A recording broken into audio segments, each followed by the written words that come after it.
inform. Religious freedom is about people of faith being able to live out their faith, live out their convictions, no matter where they are. We equip. Sacred honor is the courage to speak truth, to live out your free speech. We also rejoice in our sufferings because we know that suffering produces perseverance, perseverance, character, and character, hope. This is At the Core on American Family Radio. Welcome to At the Core with Walker Wildmon and Rick Green. I'm Rick Green, America's Constitution Coach. Thanks for joining us today. I'm going to just pick up where we left off with Thanksgiving. I had a great Thanksgiving. Hope you did as well. And last week on Tuesday and Thursday, we dove back into biblical citizenship in modern America, but we didn't get very far. I was reading Thanksgiving proclamations and talking about all kinds of other things. So we're going to pick up where we left off last Thursday. We had to interrupt in the middle of our week 5 lesson from biblical citizenship in modern America. It's called Who Has Authority? So a lot of this is all about who has jurisdiction, who gets to make the decision. So let's dive right back in where we left off last week. This is biblical citizenship in modern America. Should address this whole idea of the Constitution alive, all right? We want to bring the Constitution alive. That doesn't mean we believe in this living, breathing document theory that a lot of people have out there. That's really the two different views of the Constitution. You have guys like Souter on the court and others that say, oh, it's a living, breathing document, which means it needs to change with the times and change with the people. And I have to change it because I'm on the Supreme Court. So if 5 of the 9 justices on the Supreme Court decide to change something in the Constitution, well, it's alive and we can do that. No. Constitution alive means that this document is still alive. It is still applicable today to our lives. Yeah, this was back several years ago. The state school superintendent in Georgia came to me and he knew that we had been educating people on the Constitution, on our founding, on the Declaration of Independence. And he felt that students in Georgia were not really getting that well educated on the Constitution, our Declaration, etc.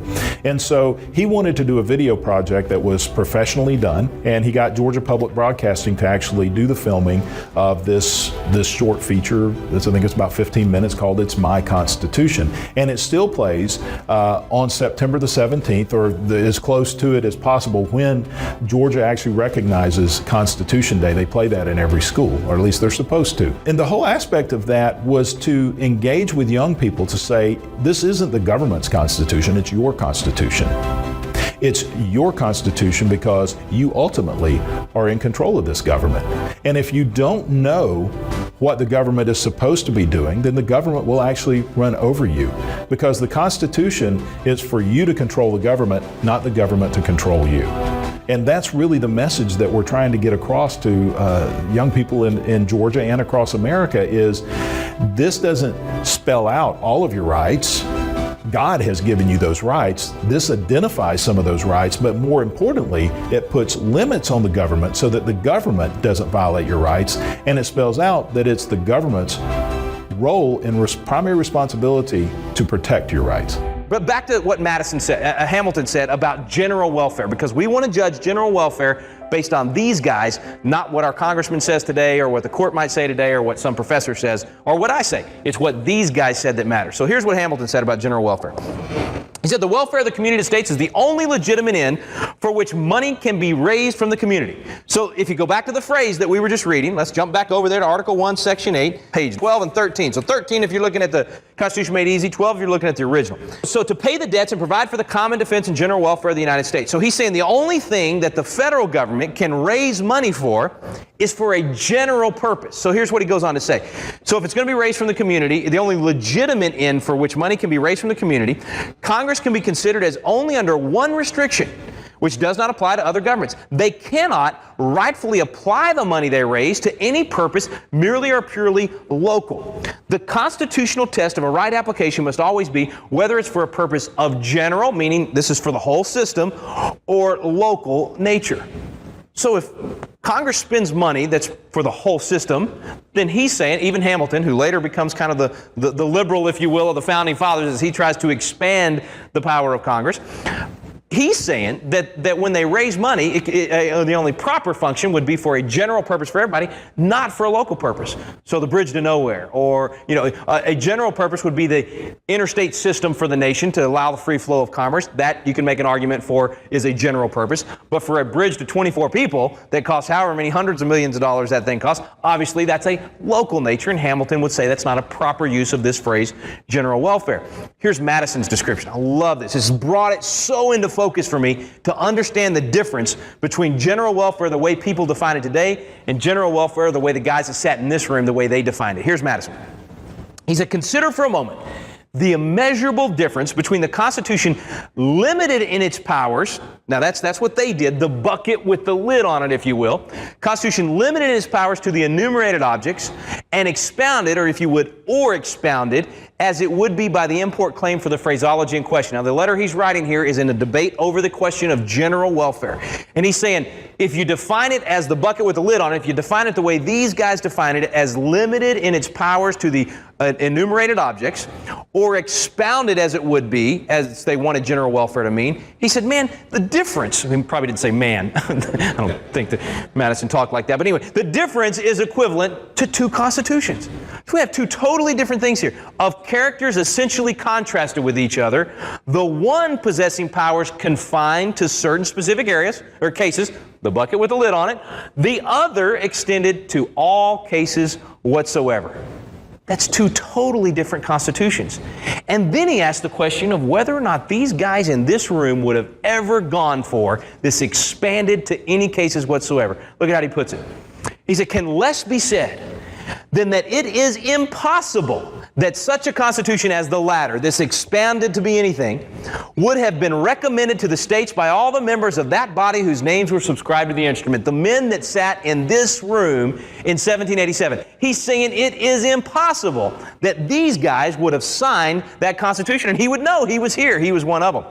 Is it credible that such a power would have been unnoticed and unopposed in the Federal Convention? This is the Constitutional Convention that took place here. And then he takes it even further than that. Not only would these guys have never gone for this expanded government into anything, not only were these guys adamant about the bucket having a lid on it, he goes back home to the states for the ratification. Listen to this. In the state conventions, which contended for and proposed restrictive and explanatory amendments, now, and he's talking, of course, about the Bill of Rights, right? Because those state conventions are where all those ideas emanated from. They debated them and they talked about them, those great debates between Madison and Patrick Henry and Virginia and all the other debates. He said even in those state conventions where they came up with the amendments that would ultimately go into the Constitution, he's saying those guys would have never dreamed general welfare would mean what people want it to mean today. And then he said in the Congress of 1789. So think about the progression here. You got what happened in this room, okay? So we got the Constitutional Convention itself. He said never. No way would those guys have gone for general welfare. They wanted enumerated, limited powers, lid on the bucket. Congress, the state conventions that ratified what happened in here, at all those state conventions, they would have never gone for general welfare, meaning that they wanted the lid on the bucket. And then in Congress, the first Congress in 1789 that adopts the 10 amendments that came from those states, they would have never gone for general welfare. He's saying in all three cases, he says a power to impose unlimited taxes for unlimited purposes could never have escaped those public bodies. All three of them. This room and the others as well. Now, listen to his summation because I think it's great. He says the Constitution is a limited one, possessing no power not actually given. Now, even a country boy from Dripping Springs can understand that. No power not actually given. There is no power in the Constitution that is not actually given. So the bucket, we gave them these powers, we put a lid on it. We cannot let them add power to that. Why? Why did those guys sit in this room and for months debate the smallest thing? I mean, look, they listed every little thing they wanted the federal. Turn the page there and look at that. Post offices and post roads. They even took the time to list that they could build roads. Now, friends, it was the middle of the summer. In Philadelphia, it was hot. Man, they had the windows shut off, the doors closed, didn't want anybody to listen to what they were doing. They were wearing those, 15 layers of clothes they wore back then. These guys were sweating it out, let me tell you. And here they are in that heat, sweating it out, and they're willing to take the time to list every little thing that Congress could do. Why? Why would they do that? I'm asking, why would they do that? Limited government and a distrust. What's the rest of that quote say? Carrying on the face of it a distrust of power. These guys didn't trust power any more than you and I do. They understood the nature of man, the depravity of man, that if you give power to somebody, Jeremiah 17:9 says, the heart is evil, no man can know it. These guys said that's why they wanted separation of power, because the heart is evil, no man can know it. So we didn't want to put too much power in anybody's hands. And in fact, we wanted to define very carefully what that power was and put every little thing in writing. Everything in the bucket is in writing right here. That's why they did it for us, friends. Enumerated powers, we've lost that concept in America. We've got to teach the rising generation to be free, and the way we do that is we give them the details. We show them exactly what the Constitution gave the federal government the power to do. Now, we're not going to have time to go through every one of those powers, but there's a couple of examples I want to run through here. Now, general welfare, by the way, have you noticed that's kind of become a loophole? That's become a loophole so big you can drive a Mack truck through it. I mean, that has become a phrase you hear over and over and over again from members of Congress, that they have the power to do something because of general welfare. Well, you know, there's some other loopholes. What would you guess out of the Constitution are some other phrases that have become loopholes for the federal government to get around those limits? What would you say is necessary and proper? Necessary and proper clause, exactly right. And one more. What's another big one? Public good. Public good, absolutely. Then there's one that actually, that healthcare, they tried to cram healthcare through. What's that one? Interstate trade. Interstate trade, but we call it the Commerce Clause. Now let's say it all together. Commerce Clause. That's right. Okay, so the Commerce Clause, isn't it? So you got necessary and proper clause for good, the general welfare, the Commerce Clause. I mean, these have become loopholes that they shove anything into instead of sticking with the bucket. So the best way for us as citizens to close the loophole is to go back to those words in the Constitution and say, well, what did they really mean? We already did general welfare. What did they mean by Commerce Clause? What did they mean by necessary and proper? What did those things really mean? Let's look at Commerce, and I'm going to skip over, well, I won't skip over. This next clause there, if you're on page 12 where we're going through the enumerated powers, I know we don't like it. I don't like these $1 trillion deficits, friends. I think they're immoral. I think they're wrong. Unfortunately, they are constitutional. And that phrase says to borrow money on the credit of the United States. It's one of the powers we put in the bucket. And of course, we want them to be able to fight wars. At some time, you might have you know how close we were to amending that part of the Constitution? We almost had a balanced budget amendment, 1999. Anybody know? How close were we? One. You got it right there, ma'am. One vote. One vote. We could have had it with one more vote. Don't tell me your vote doesn't count. Every vote counts, every single time. I think we've got a lot of momentum in the country right now. That's probably an amendment we can get done if we put enough support behind it. But anyway, it is obviously constitutional for them to borrow money right now. Let's rein that one in. But here's the Commerce Clause, okay? So here's this next big loophole that they run through. I see three areas right here that the federal government has the power, we gave them or loaned them the power to regulate three areas of commerce. Now, regulate does not mean micromanage.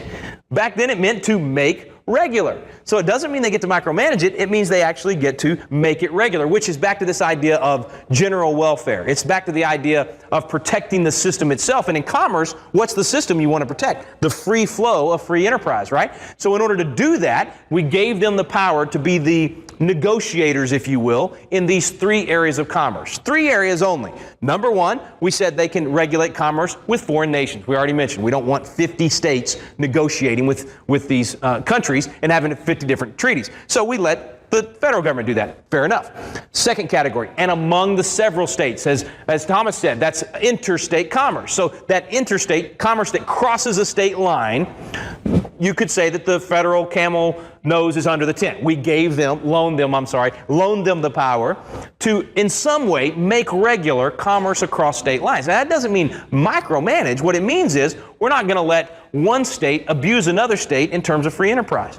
For instance, in Texas, we've really, over the last few decades, increased our agriculture in the area of vineyards and having wineries all around Texas, and it's actually become a big part of our agriculture. Well, California, obviously huge in that, right?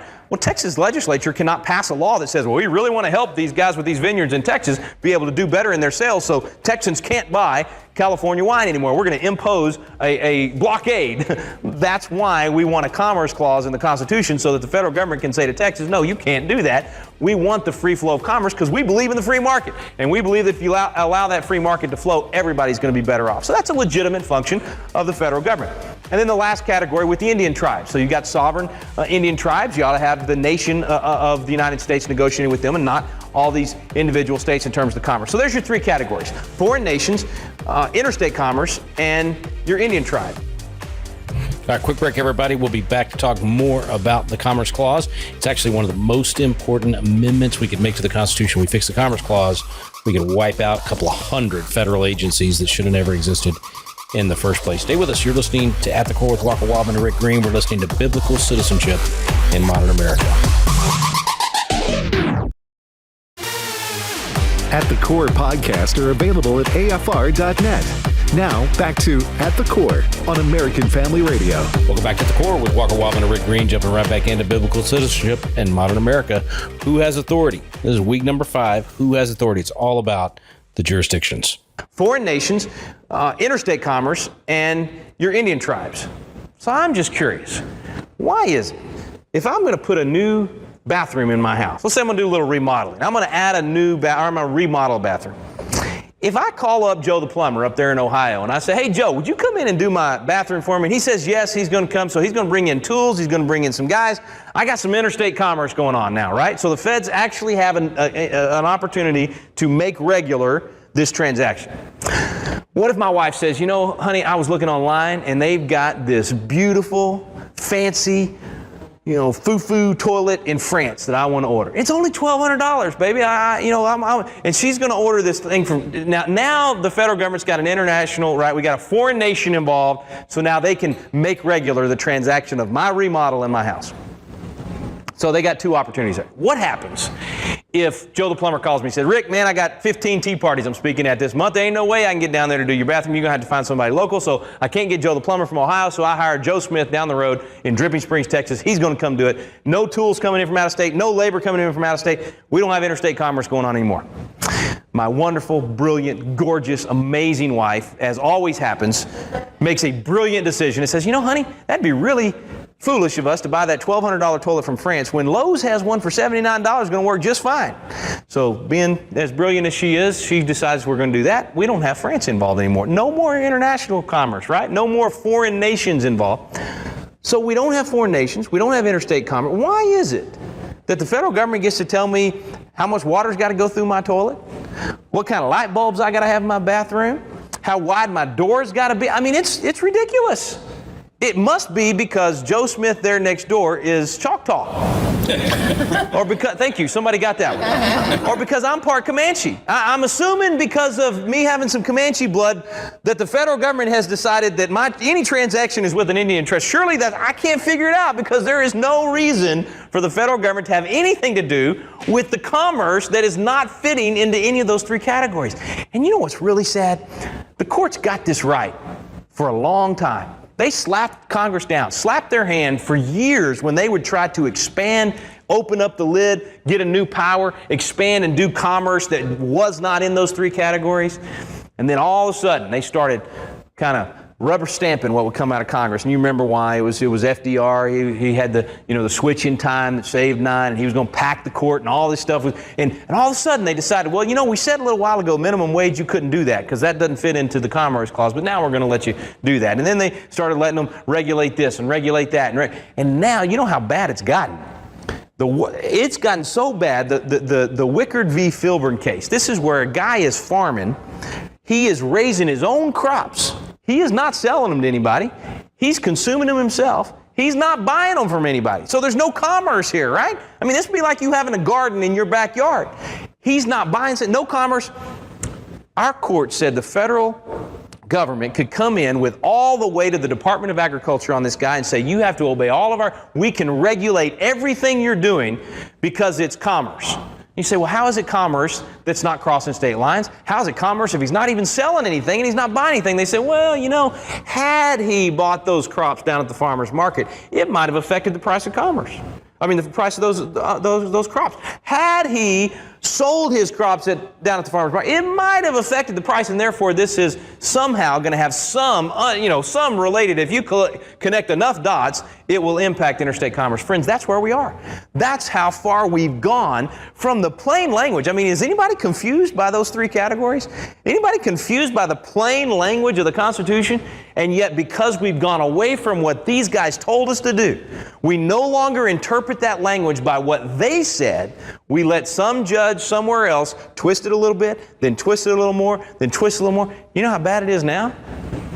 The whole idea of taking health care through the Commerce Clause, the federal judge that initially said it was unconstitutional, he said the reason is because not only did Wickard v. Filburn allow us to regulate commerce or regulate activity that was not commerce, not only did it go so far as to allow us to regulate activity that was not commerce, what this law does is it allows us to regulate inactivity that is not commerce. And do you get how bad that is? That means we can regulate anything you do or don't do. And that's what the court said was such a bad idea. And by the way, one good thing that came out of the Supreme Court decision on health care is that Justice Roberts actually said no to using the Commerce Clause for health care. So he put the brakes on this slippery slope we've gone with the Commerce Clause. So that was one of the good things that came out of it. In fact, he said, the path of our Commerce Clause decisions has not always run smooth, but it is now well established that Congress has broad authority under the clause. Hang on a second. Well established by whom? So a retired English teacher in the room, is it whom or who? Well established by, let's just go with whom because it makes it sound smart. I don't know. Well established by whom? I mean, just because the courts have said that the Commerce Clause gives broad discretion to Congress, that doesn't mean it's so. That doesn't mean that's what these guys wanted. And when you go back to what they said, they did not want it to give them broad discretion. So I completely disagree with the Chief Justice on this. It is not well established. It may be well, thought in their minds or well established in their circles, but not these guys that sat in this room. They'd be standing up and saying, oh no, you got that one entirely wrong. In fact, the four justices that dissented in the healthcare decision said this about how far this was going to go if we allowed this kind of expansion of the government. This is Scalia, Alito, Thomas, and Kennedy. To go beyond that, meaning going beyond what happened in Wickard v. Filburn, to go beyond regulating commerce activity that is not commerce under the Constitution, but to even go even further than that, they said, and to say that the failure to grow wheat. So remember what was happening in the case. This guy was growing wheat and consuming it. So there was an activity happening, and the feds decided that that was an activity they could regulate. What they're saying is now we're going to go beyond even that and say that the failure to grow wheat. So now we're not growing wheat. And the failure to grow wheat, which is not an economic activity or any activity at all, nonetheless affects commerce. So now this guy doesn't even grow his wheat, doesn't sell it down the street, and so now we're going to be able to regulate him. They said that is to make mere breathing in and out the basis for federal prescription. It extends federal power to virtually all human activity. That's four of our Supreme Court justices saying this has gone way too far. We're using the Commerce Clause or frankly any part of the Constitution to regulate people just for breathing in and out. That's their words. That's how far we've allowed it to go, friends. Now, commerce is supposed to be free enterprise. The more we micromanage it, the less freedom we have. The more we force people into the marketplace, the less freedom we have. And Jefferson had a great quote on this. He said, the pillars of our prosperity are the most thriving when left most free to individual enterprise. When we regulate to the point of micromanaging, when we force people into the marketplace, we're not left free to individual enterprise, are we? That's how far we've gone. And the reason? We hadn't been reading it. We haven't studied it. We haven't looked at what the real meaning behind those words actually are. And I don't know about you, but we didn't read every clause in there in Article 1, Section 8. But I've been doing this for a few years now, and if you'll just scan there and help me out on pages 12, 14, and 16, I'm really struggling. I cannot seem to find, it's got to be in here, I'm sure it's in, I cannot seem to find the Department of Education in here. Does anybody see that? You know what? Where is the FDA in here? Anybody? What about the FTC? Anybody? There's about 14 other departments we can name, right? That aren't in here. We allowed them to open the bucket. We allowed them to make it an unlimited bucket. It's our job to get them back in the proper place, and we can do it. The system works if we'll work it. We can put them back in that proper function. So that's the dues of Congress. Those are the things they're supposed to be doing. Let's rein them in and get them back in their proper place. I know we've covered a lot of ground. Any of the stuff we've already talked about, we just open it up. Can I give you some questions from? Yeah, go ahead. Let's get some questions from the webinar. We got some early ones. This first one is from Sarah Cohran in Michigan. Michigan. We've got somebody here from Michigan, don't we? Who was it from Michigan? Yeah. And she asks, with the Declaration of Independence declaring the violations of Great Britain, what do you say to Christians who say we don't need to vote? God is going to put in office whoever he wants. Great question. You know, a lot of times people of faith will say, hands off. You know, if there's a higher being that's in charge of everything and raises up leaders and puts leaders down, then I don't have to do anything. And so the question from the webinar is, if these guys declared with the Declaration of Independence that Great Britain was so wrong, they were willing to take up arms against them, and these were clearly men of faith that shared that view that there was a sovereign being, then why should people of faith today get involved in government at all and try to do what we're talking about, rein in government, put it in its proper place, do our duty? What these guys said, well, in their particular case in declaring independence and actually taking up arms, they believed that was self-defense, that it was just war under just war theory, because King George had not only reneged on the agreements but actually fired on the Americans, and so they believed that justified it. But they definitely believed that and I love, there's two of the guys in the first Congress by the last name of Muhlenberg. They were actually pastors that also served in Congress. And one of those guys, John Peter Gabriel Muhlenberg, his argument to his brother initially, because Frederick Augustus didn't want to be involved in the war, he chastised John Peter, because John Peter actually took up arms. He called his men to arms from the pulpit and went out and fought, became a major general, and actually reached, I think there was only 15 that reached the rank that he did. Anyway, his brother chastised him and said, you shouldn't be getting involved. And he said, I'm a citizen of heaven, but I'm also a citizen of earth, and my freedom is as dear to me as it is to any layman. Shall I then sit still? Heaven forbid it. And he said, it's my duty to fight. And that was something these guys really understood, was the concept of duty. And I think sometimes as people of faith, we want to just step back and say God's going to take care of everything, when actually, regardless of your faith, every major religion in the world I can think of still requires you to take some sort of action at times. It requires you to do your duty. I know in my faith, I'm supposed to do my duty. I'm supposed to act on my faith. Faith without works is dead, right? And these guys absolutely believe that. I have lost count at the number of quotes from the founders that used that word, duty. That's something we kind of lost in our culture, that sense of duty that says you do it whether you win or lose. You do it whether it feels good or not. You do it whether it hurts your own person or your health or your economics or whatever it might be. That sense of duty, I would say to the person with the question, is why we as Christians or whatever faith you are should influence the government. It's your job to influence the culture, because this system that they put in place says we are the government. So we can't sit back and say, oh, I'm supposed to just do whatever my rulers say. No, in our system of government, says we are those rulers. So if we, the people, are the ones in charge, we have to be engaged. Yes, ma'am.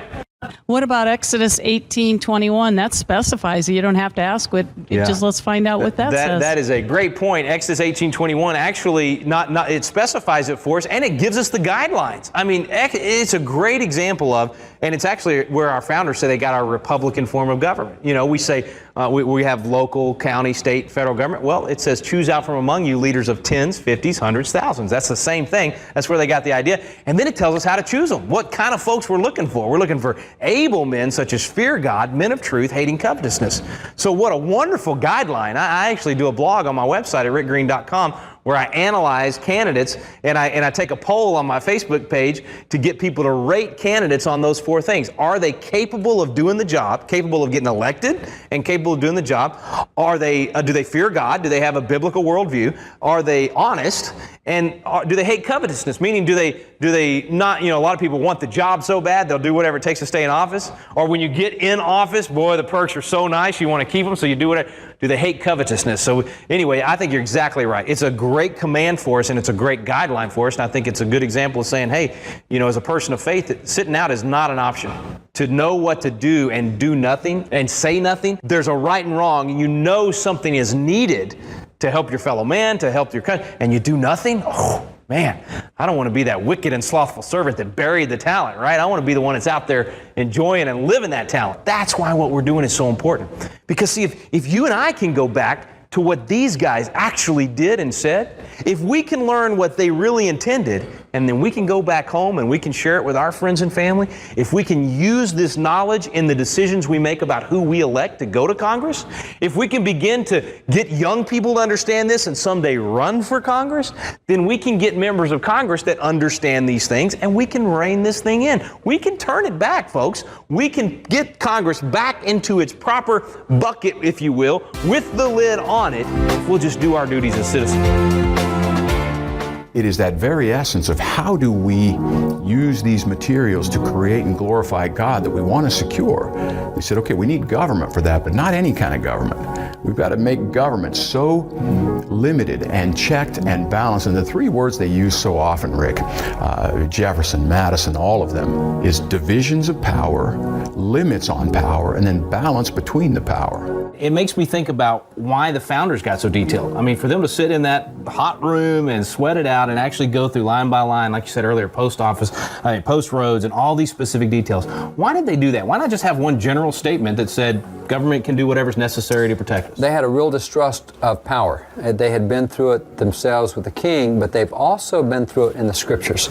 And John Adams, for example, is one that in multiple letters talks about Jeremiah 17:9 as the basis for why they separated powers, because the scripture says the heart of man is desperately wicked, who can know it? In other words, if you leave man to his own devices, it will turn bad. So they distrusted government because they distrusted man. They distrusted man. Yeah. And so man is not naturally good. You have to corral him and get him to do the right things. It's kind of funny. Who teaches 2-year-olds to lie? It just comes natural. You don't have to. I mean, there's 43 toys in a room, and the kid can have any one, but if his sister picks up that one, that's the one. Who taught him? Who taught him selfishness? That's just part of human nature. Yeah. And so they understood the nature of man. That look, there are ways you can learn self-control, but there are other times you have to exert control, because they've seen all the stuff that happened in France. They've seen Robespierre and all the stuff that went with that. They've seen the revolution in Greece. They've seen all these revolutions, and they've been under British history themselves, watching what's happened with the different kings, whether it was William and Mary or whether it was Mary Queen of Scots, totally different approaches. So they knew history, they knew the character of man, and as John Adams said, they knew the Bible. Therefore, we separate powers, and we're really specific. We're not going to just tell you general categories. We're going to tell you what you can do. Final break of the day, folks. Stay with us. We'll be right back. You're listening to At the Core with Walker Wildmon and Rick Green.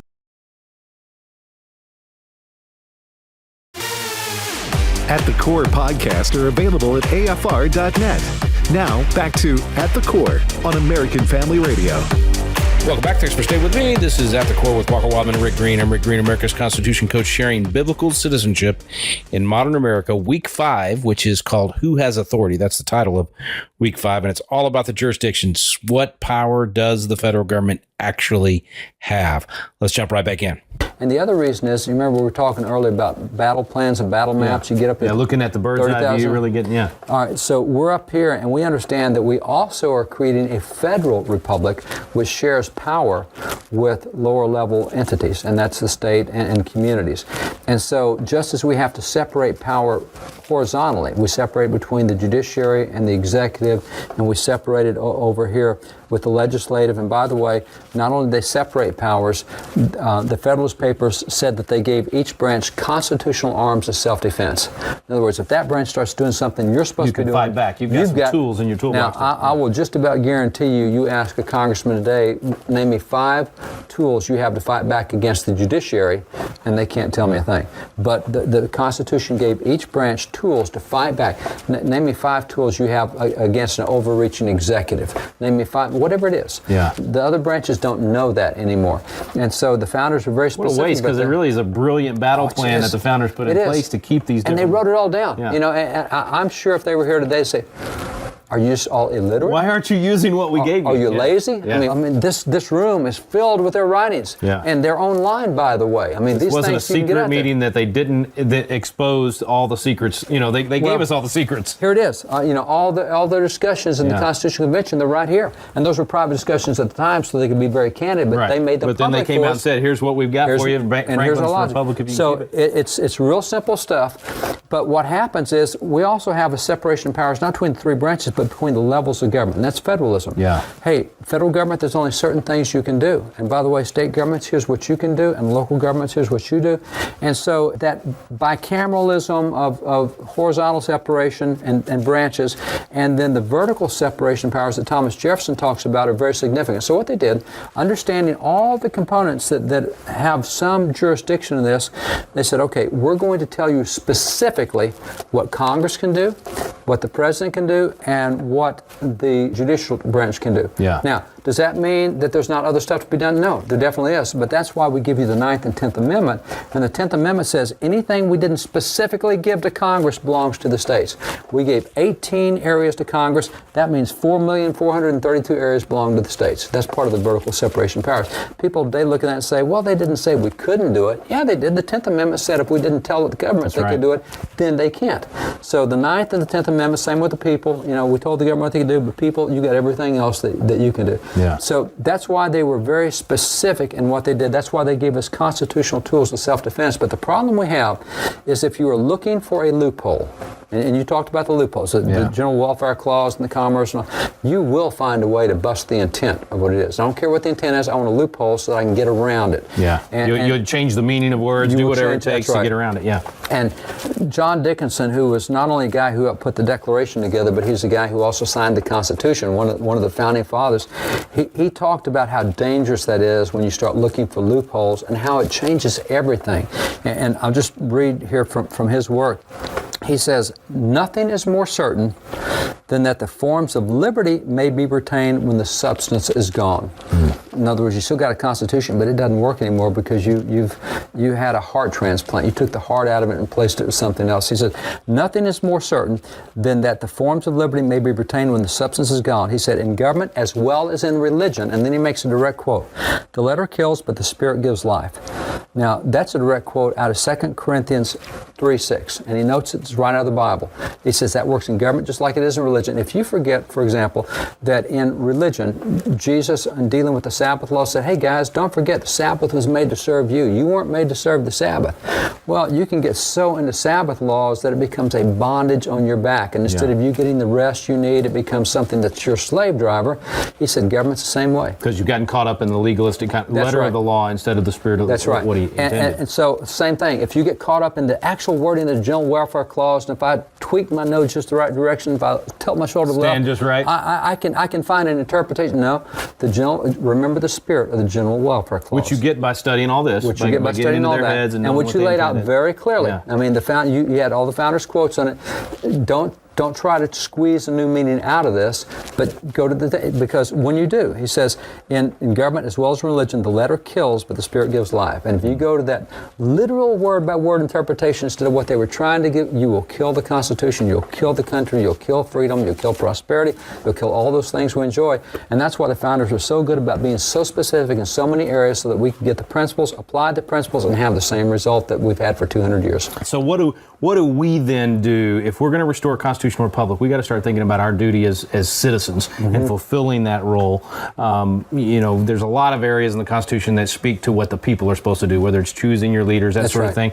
And we'll get to a lot of those specific duties later. But these guys specifically told us that if you don't do your job, you're going to lose all these liberties. So when people are at home or in their churches or wherever they are studying this, they need to think about it in terms of this is doing my part to literally save the nation. This is not a small thing. When you're studying the Constitution, you're planning to save the country.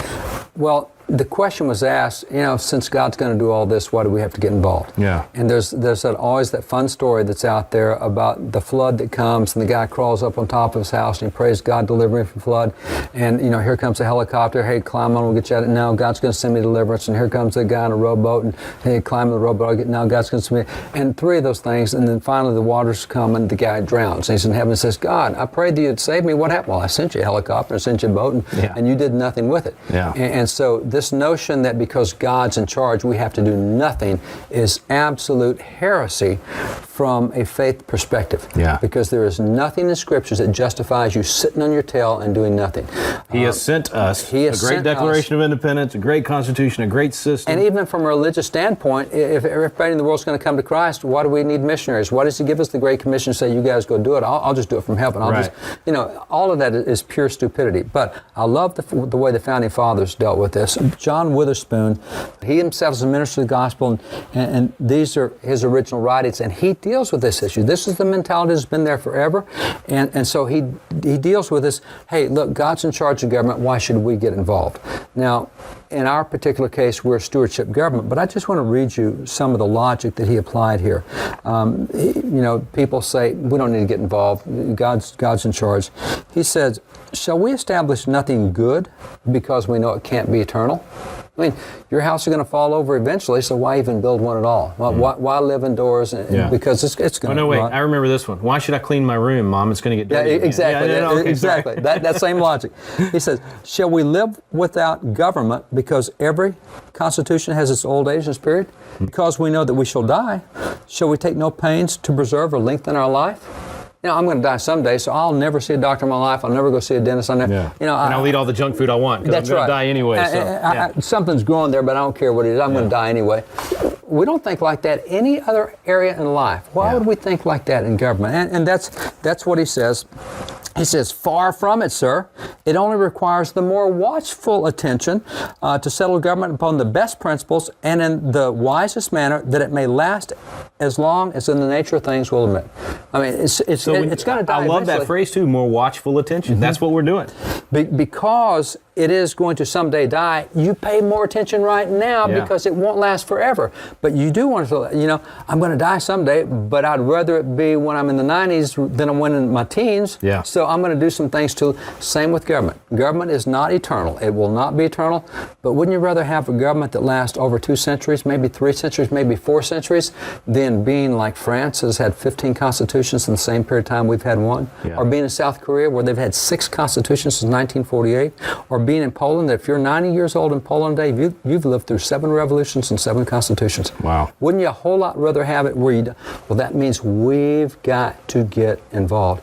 And you used the term duty a minute ago in talking about the founders and founders on duty. And that is a term that from a faith perspective, and that question was asked, well, since God's going to do it, why do we need to do anything? It is interesting that the term duty is something that is specifically addressed in the Bible. Jesus himself, when his disciples were having trouble doing what he was doing, performing the same miracles, they came to him in Luke 17 and said, Lord, increase our faith. I mean, we just can't do. And his answer to them to increase their faith was he told them a whole parallel about learning to do your duty. If you want to be mature, you learn to do your duty. This is a word the Founding Fathers used repeatedly time and again. Let me just give you some of their quotes on duty. Here's Sam Adams. Sam Adams says, the man who is conscientiously doing his duty, and by the way, the easiest way to define duty is that which you ought to do, whether you feel like it, want to, or anything else. Doing your duty is doing the right thing, whether it's convenient, whether it's easy, whether you want to, it's just doing the right thing, period. So he said the man who is consciously doing his duty, that is doing the right thing, will ever be protected by that righteous and all-powerful being, and when he's finished his work, he'll receive an ample reward. In other words, God's given you a country. He said, you're the stewards over this country. You guys take care of it until I get back. Luke 19:13 says, occupy till I come. So do it. Do what you're supposed to. And if you do your duty, if you're conscientious in doing what you can do to make this thing last as long as it can, then he says, when you finish your work, you'll receive an ample reward. And that is what we know out of passages, particularly in Luke and Matthew, where the servants are called before the master. He said, I gave you trust. What'd you do with it? And they said, we didn't do nothing with it. He said, you're in serious trouble. We've been given a country, and if we decide we're going to check out, we're in trouble. Here's another Founding Father. We've been given those principles. We've been given those principles. John Hancock, he says, and having secured the approval of our hearts by a faithful and unwearied discharge of our duty to our country, and this is interesting, he says, if you'll do what's right, your heart will approve it. Your heart will say, nobody else bought into that. You lost the election, but you did the right thing. And so your conscience says you did everything you could. He says, and having secured the approval of our hearts by a faithful and unwearied discharge of our duty to our country, he said, let us joyfully leave our concerns in the hands of him who raises up and pulls down the empires and kingdoms of the world as he pleases. In other words, we don't do our duty because it turns out right. God's going to worry about how it turns out. Yeah, every constitution eventually going to die, but that's all right. I tried to keep it alive as long as I could, and we're going to let God worry about when it all dies. And so that's our part. We do that. Here's another good quote from John Jay. John Jay, author of the Federalist Papers, the Chief Justice, U.S. Supreme Court. He said, all that the best men can do is to persevere in doing their duty to their country and leave the consequences to him who made it their duty. You just do what's right. God will worry about how it works out. He says, be neither elated by success, however great, nor discouraged by disappointment, however frequent and mortified. Well, we need to hear that right there. That's it. Whether the election goes great or the election goes terrible, we still keep on keeping on. You know, what we've said for a long time, I've been involved in politics a long time, you have too, is, you know, the problem with conservatives is if they lose an election, they'll pick up the ball and go home. But the problem with conservatives is if they win an election, they'll pick up the ball and go home. Yeah, they think that's over, that one battle. We did not, but I love what he said. If you'll do your duty, then you're not going to have the highs and lows. You're not going to be elated by success. You're not going to be disappointed by frequent and mortifying losses. Back up to the first part of that quote again. So what you started with earlier, a lot of people in the question we got there at Independence Hall is, if God's going to take care of everything anyway, I don't do anything. That's the opposite concept of we do everything we can. That's right. All that the best men can do. We do our duty. We persevere, knowing He is going to, in the end, take care of everything. Yeah. But in the meantime, right now, I'm supposed to do everything He's called me to do. Well, we get rewards and punishments from Him based on what we do, not what everybody else does. Yeah. And so if everybody else screws up the nation and it goes under, that's their problem. But I'm not going to be part of that. I'm going to at least get some kudos from Him. Well done, good and faithful servant, because I got in there and tried to do something, as opposed to you lazy and slothful servant. You did nothing with what I gave you. You know, that's not what I want to hear. And so that's what they understood. One more, and by the way, he said we must go home to be happy. And our home is not in this world. And that's why people say, oh, you know, God's going to take care of it. I'm heaven bound. Yeah. He says, here we have nothing to do but our duty, and by it to regulate our business and our pleasures. If you're looking to be happy and uninvolved, maybe in heaven, but not here. Yeah. Here, you've got to regulate what you do by your duty. And then Witherspoon said it this way. He said, the sum of the whole is that the blessing of God is only to be looked for by those who are not lacking or wanting in the discharge of their own duty. So, all right, God's going to take care of it. I don't know how it's going to turn out. In the meantime, I've got to bust my tail to do everything I can. Every election, and this is, I hope folks will make a commitment on this, that every time the doors are open for an election, you show up. Yeah. Because right now, in city elections and school board elections, only 3 to 6% of Americans show up. 3 to 6%. Yeah, we think every 4 years I'll vote for the president. Out of 100. 3 to 6%. Yeah. And so all this wacky stuff that's going on local, and people wrongly think we get healthy from the top down. No, you don't. You get healthy from the bottom up. You go take your local school boards, you go take your city councils and your mayor's races and your public utility seats, and from that you create a farm team whereby you start getting good state reps and good state senators who will eventually run for governor and Congress. It takes a while to get healthy from the bottom up. But it works. And it works. And we see it happen. We've seen pockets of this, even right now in the current environment. Absolutely. And so your commitment should be, one duty I will do is I'm going to vote every time there's an election. I'm going to find out about it. It's a constitutional amendment election. I don't know what's on the ballot. I'm going to find out. So do that. But the other thing is read, study, teach, know, defend, and assert. That's our duty to do that. And if we do that, it will make a big difference. Before we close out, can I see that Witherspoon again? Was it Witherspoon, the quote that you gave earlier? There was a phrase where he was talking about being watchful. What was it? It was...